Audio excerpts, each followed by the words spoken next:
Friends, ఈరోజు మా ఇంట్లో మిరపకాయ బజ్జీలు చూడండి. దాని పిండి ప్రిపరేషన్ చేస్తాను. బాగా ఇలా పిండి కలుపుకోవాలి. మిరపకాయ బజ్జీకి కావాల్సిన పచ్చిమిరపకాయలు ఇవి చూస్తారా ఎంత బాగున్నాయో. పిండి రెడీగా ఉంది, మిర్చి రెడీగా ఉంది, ఆయిల్ వేసి పెట్టేసాము. ఇంకా అది వేడిగా అయిపోయిన తర్వాత మనకి మిరపకాయ బజ్జీ రెడీ అవుతుంది. చూడండి పిండి రెడీ, ఆయిల్ హీట్ ఎక్కింది.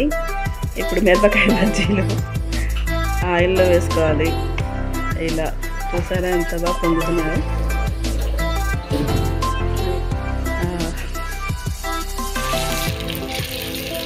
వేడి మిరపకాయల బజ్జీలు రెడీ అయిపోతున్నాయి. చూడండి కరకరలాడే బజ్జీలు. ఇలా కలర్ వచ్చేసాయి గోల్డ్ కలర్లో. అయిపోయాయి. ఇప్పుడు పక్కన ఒక ప్లేట్లో కానీ కడాయిలో కానీ వేసుకోవాలి, బేషన్లో కానీ. వేడి బజ్జీలు అండి అయిపోయాయి. చూడండి ఎంత స్పైసీగా ఉంటాయో, టేస్ట్ చేయండి. మిరపకాయ బజ్జీలు రెడీ అయినాయి. అందులో కాంబినేషన్ ఉగ్గాని అండి, ఇది ఉగ్గాని అంటారు. సో ఈ మిరపకాయ బజ్జీ ఆ ఉగ్గానికి సూపర్ కాంబినేషన్ అంటారు. మీకు ఏమైనా ఉగ్గాని అది రెసిపీ కావాలంటే మాకు కామెంట్ చేయండి. ఉగ్గాని విత్ మిరపకాయ బజ్జీ సూపర్ కాంబినేషన్.